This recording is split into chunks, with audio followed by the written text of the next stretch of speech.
Halo teman-teman, balik lagi di segmen ngoceh di mana gue akan cerita ngobrol di depan kamera tanpa ada outlines, tanpa ada script. Persiapan juga tadi gue cuma ngafalin fakta-fakta penting yang mau gue ceritain di sini. Tujuannya apa? Supaya gue makin lancar ngomong di depan kamera dan eventually semoga gue juga makin lancar ngomong di depan umum secara offline. Itu adalah ultimate goalnya. Oke, jadi hari ini gue mau cerita tentang padel. Buat teman-teman yang belum tahu, padel itu adalah sebuah olahraga baru yang lagi naik banget hype-nya di Jakarta terutama. Banyak yang bilang ini olahraga jaksel, olahraga kemang, karena uh, yang bikin hit salah satu lapangan padel di Kemang gitu. Tapi sekarang udah lumayan kemana-mana, setahu gue udah ada di Bandung, udah ada di Jogja, udah ada di Medan. Gue yakin akan kemana-mana sekarang. Padel itu apa? Padel itu adalah gabungan dari tenis dan squash. Gue ada di sini alat peraga beberapa sebentar ya. Ini teman-teman bayangin aja tenis dicampur squash. Tenis itu ya tenis, squash itu kalau teman-teman belum tahu juga lapangan olahraga kayak tenis cuma lapangannya cuma setengah terus kita pukul-pukulannya ke tembok gitu, mantul-mantulin. Ini bola padel. Mirip sama tenis, bola tenis. Gue juga awalnya nggak tahu bedanya. Cuma ternyata dia dimodif, ada dimodif lah ya, pressure rest tau gue. Jadi nggak terlalu mental-mental. Ini bolanya, raketnya ada. Gue buka dulu. Gue kasih lihat ininya dulu ya, peralatannya dulu. Abis itu ntar gue jelasin lebih lengkap tentang padel. Raketnya kayak gini, kayak raket tenis cuma lebih kecil, lebih enteng. Ada bolongan-bolongannya nih kalau dilihat. Terus bahannya dilapisin karbon, cuma dalamnya apa ya? Gue nggak tahu juga sih. Ada di sini ada bahannya nggak ya? Nggak ada. Gue ternyata gue kurang tahu tentang lengkapnya. Jadi sama kita pukul-pukulan pakai raket. Cuma bedanya kalau lapangan tenis itu kan ya udah ada lapangan garisnya, terus ada net di tengah-tengah. Kita bermain di dalam si garis-garis yang digambar di datarannya di tanah, di bawahnya lah di permukaan. Nah kalau padel itu ada garis-garisnya sama, ada lapangannya, ada netnya, cuma dibayangin kayak ring UFC gitu. Jadi ada cage, ada kurungannya gitu. Ada yang bentuknya setengah itu cage kayak jaring-jaring gitu dari besi. Yang belakang itu ada dari kaca. Jadi bolanya bisa mantul. Gitu. Uh, Sebelum lebih langsung ke cara bermainnya dulu kali ya. Oke, cara mainnya ya kita sama kayak tenis, cuma dia bisa mantul-mantul pukul-pukulan bola dan ini nggak bisa main sendiri, mainnya harus berdua. Pukul-pukulan, intinya simple ya. Gue juga awalnya gue belum cukup mengerti untuk bisa menjelaskan secara simple aturan main padel karena emang susah ngejelasinnya awal-awal. Nggak 2 jam main lah baru kayak oh iya ya ngerti secara itu gitu. Jadi bola kita pukul, kalau selama mantul sekali ke lawan itu masuk. Bola yang mantul sekali di bawah itu ke lawan, mantul ke kaca lagi itu boleh kita pukul. Jadi mantul ke kaca itu belum out. Out itu atau masuk dapat poin buat lawan kita adalah udah mantul sekali ke bawah terus mantul kedua kali. Gitu, intinya gitu. Jadi lo akan ngeliat nanti kalau lihat di YouTube, padel itu mainannya seru banget, sangat fast pace, cepat pace-nya gitu, tektokannya cepat. Terus kita akan lihat bolanya tuh mantul di kaca. Terus jadi orang akan lari-lari, udah masuk ke bawah, mantul sekali, mantul ke kaca. Orangnya tuh lari-lari ngejarin pantulan dari kacanya. Jadi cepet banget, fast pace, sangat seru gitu. Dan ternyata padel itu salah satu olahraga yang perkembangan tercepat di dunia. Salah satu lainnya itu pickleball setahu saya. Pickleball mirip-mirip juga, variasi dari tenis gitu.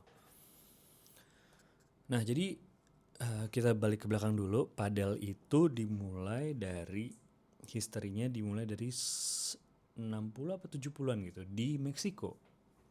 1969. Tadi gue ngecek YouTube dulu untuk ngecek faktanya. Di Meksiko, di sebuah resort di Meksiko, intinya nih orang pengen main tenis cuma lapangannya nggak cukup luas. Akhirnya dia modif, ya udah lapangannya kayak gini, gue bikin squash di incorporate jadi sama temboknya. Entah gimana akhirnya jadi satu lapangan, dua-duanya depan belakang ada temboknya gitu. Akhirnya main lah mereka. Dari Meksiko itu menyebar kemana-mana. Yang sekarang paling dominan pemainnya tuh dari Spanyol, Argentina, Meksiko gitu. Kayak gitu-gitu.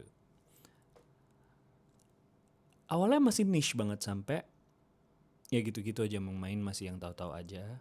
Sampai akhirnya meteoric rise-nya tuh pas Covid. Pas Covid 2020, kenapa ini naik? Karena outdoor masih boleh olahraga waktu itu. Dan gak bersentuhan. Kalau bola sama basketnya kan masih deket-deketan ya. Kalau ini kan jauh-jauhan gitu. Walaupun sama partner lu bisa deket-deketan sih. Cuma itu yang ngebuat olahraga ini naik. Dan pastinya ada faktor ekonomi juga di situ. Buat yang punya tanah, yang punya lapangan tenis, ternyata satu lapangan tenis itu bisa dikonvert jadi 3 lapangan padel.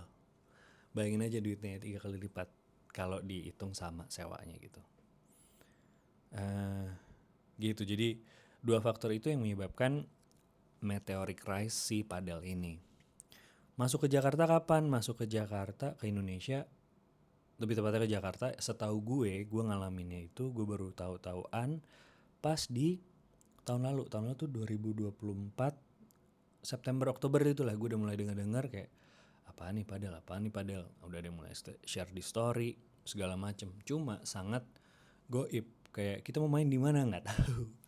Kalau mau main basket masih tahu lah, kita cari ada di lapangan ABC, terus googling gitu di FX segala macem banyak. Main futsal segala macem banyak. Nah ini karena baru kayaknya waktu itu lapangan padel tuh masih sedikit banget. Waktu itu di Oktober itu gue pertama kali main diajakin teman, dia yang ngebook, dapat lapangan di Padel Pro Kemang. Nah ini salah satu faktor kenapa dibilang lapangan olahraga anak Jaksel ya. Karena salah satu yang hits banget waktu di Kemang. Katanya, wah ini tempat tergaul di Jakarta nar sekarang. Temen gue ngomong gitu. Serius, menteri aja main di sini gitu. Ya segala macam gitu-gitulah. Artis-artis, menteri main di sini. Jadi inilah spot tergaul Jakarta saat ini. Highly in demand, susah didapat. Karena emang lapangannya cuma sedikit ya. Yang mau main banyak, yang FOMO banyak seperti orang Indonesia dan orang Jakarta. Kalau ada tren baru tuh, wah FOMO gitu ya.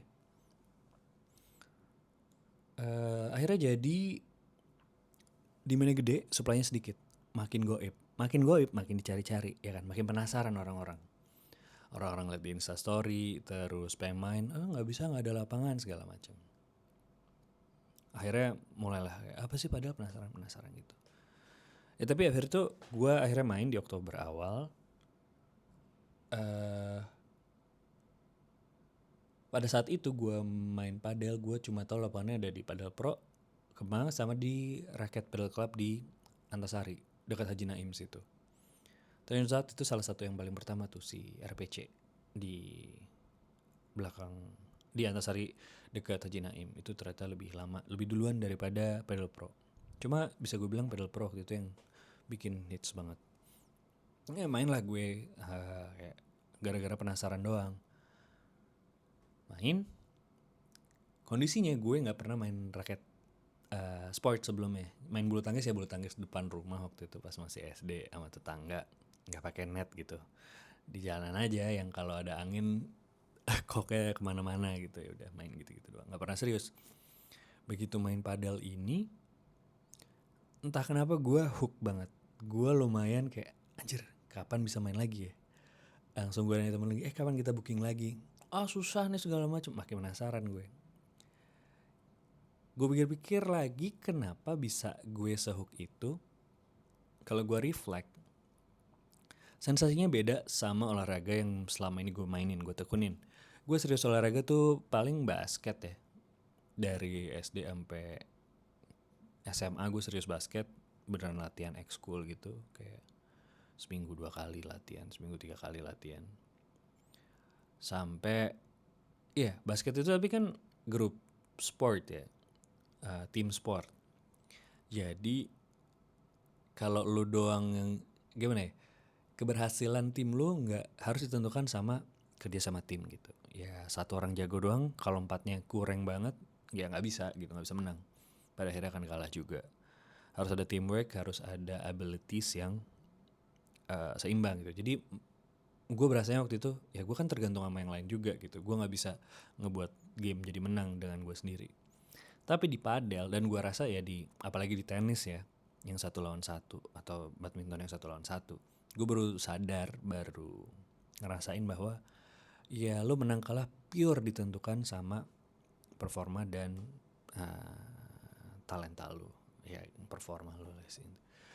Jadi secara mental itu beda, secara gregetnya juga beda, secara impact dari apa yang lo lakukan dengan benar dan lakukan dengan salah tuh beda. Dan gue suka banget, kayak ini something new. Ya udah, akhirnya masih main sama teman, terus kayak aduh gue pengen lebih jago, mulai coaching di RPC, terus mulai rasa anjing makin seru lagi nih. Mulai cari tahu ada apps namanya Reclub. Kayak intinya Reclub ini aplikasi buat nyari temen tim sports. Jadi lu main bola, lu nggak punya temen, nggak punya klub gitu ya, lu pengen main rutin, cari aja klub di sana. Ada yang ngebuka, oke, open for 2 slot, 3 slot gitu.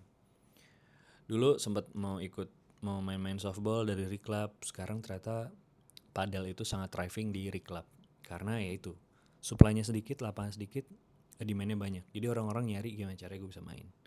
Nah di Reclub ini banyak komunitas-komunitas yang punya bookingan lapangan, terus dia buka ke orang-orang siapa yang mau main. Mulai gue ikutan itu. Padahal gue kan sangat introvert ya. Orang sebenarnya males banget ketemu orang baru, males basa-basi. Cuma ternyata introvertan gue ini kalah sama keinginan gue untuk main padel. Ya udah main sampai sekarang gitu. Akhirnya budget gue nge-gym jadinya pergi ke padel.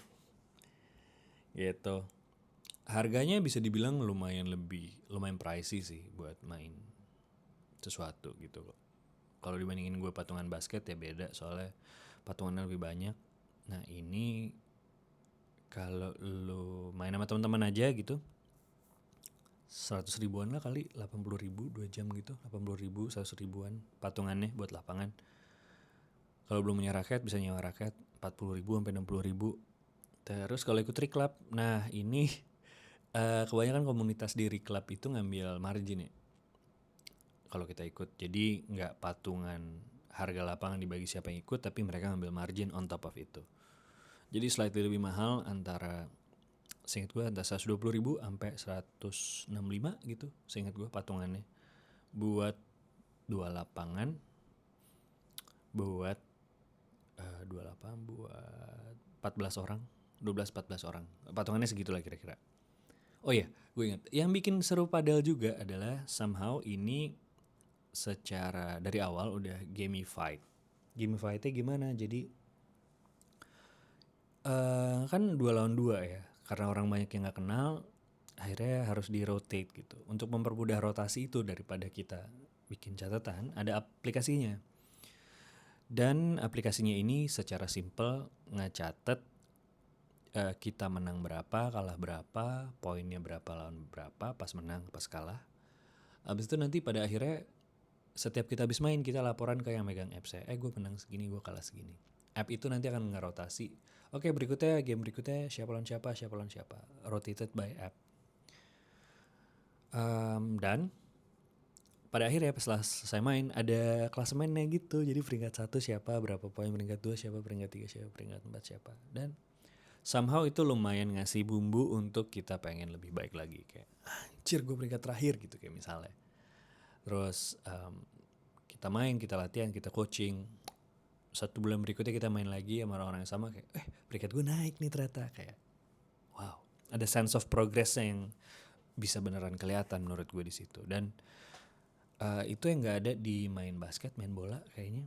Karena yang main basket, main bola nggak segampang itu untuk nyatet poinnya. At least dulu gue susahnya nyatetnya. Mungkin ada app sekarang gue gak tahu. Dan ya itu kan, performa lu belum tentu performa tim menang. Jadi mungkin performa timnya menang tapi kita jelek gitu statsnya, atau stats kita bagus personally cuma secara tim menang gitu. Jadi kayak rada susah. Sedangkan kini kita langsung di assign per orangnya. Jadi sungguh menarik, itu salah satu elemen yang menurut gue bikin padel jadi makin menarik. Itu. Terus sekarang perkembangannya gimana padel? Gue nggak tahu ya tren-tren zaman dulu pas tren fiksi, tren sepeda lipat gitu, gue nggak tahu gimana. Cuma gue ngerasain orang yang nyobain padel tuh banyak yang pengen nyoba lagi gitu. Asumsi hipotesa gue kayak tren-trenan itu kayak orang ngikut-ngikut karena banyak yang rame, teman-temannya pada main, dia pengen ikutan, akhirnya orang ikut. Cuma nggak balik lagi karena sebenarnya dia sendiri nggak menyukai itu. Nah di padel ini, hipotesa gue, experience-nya mungkin lumayan menarik ketika dia nyoba awalnya peer pressure, ketika dia nyoba, seru juga gitu. Jadi kemungkinan dia balik lagi. Mungkin gue gak tahu. Mungkin aja setelah episode ini tayang kayak 6 bulan berikutnya padel udah turun, gue gak tahu. Tapi kenyataannya sekarang banyak banget lapangan padel baru bermunculan. Di Kemang aja sekarang udah ada 2. Ada Milos di Kemang juga selain Padel Pro. Terus di Simatupang ada banyak banget, ada 3 atau 4 kali ya. Terus di Jakarta Barat banyak banget, di Bintaro ada, BSD ada, udah kemana-mana gitu. Gue gak tau kedepannya pedal akan kayak gimana, cuma at least sampai sekarang gue sangat menikmati. Seru belajarnya main padel, seru competing gitu. Gitu aja teman-teman. Mungkin ini bisa jadi intro untuk teman-teman yang penasaran tentang apa sih padel itu.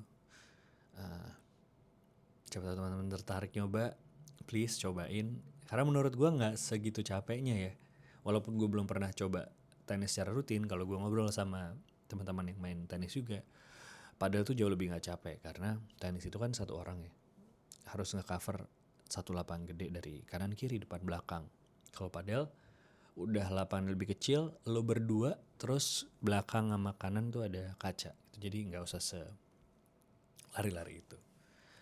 Please do try, cari teman yang main, DM, WhatsApp kayak mau ikutan main dong, atau download Reclub, terus join komunitas-komunitasnya, cari sesi yang newbie friendly, join di situ. Lumayan banyak, jadi nambah banyak temen, olahraga, social juga, nggak ngeliat HP mulu.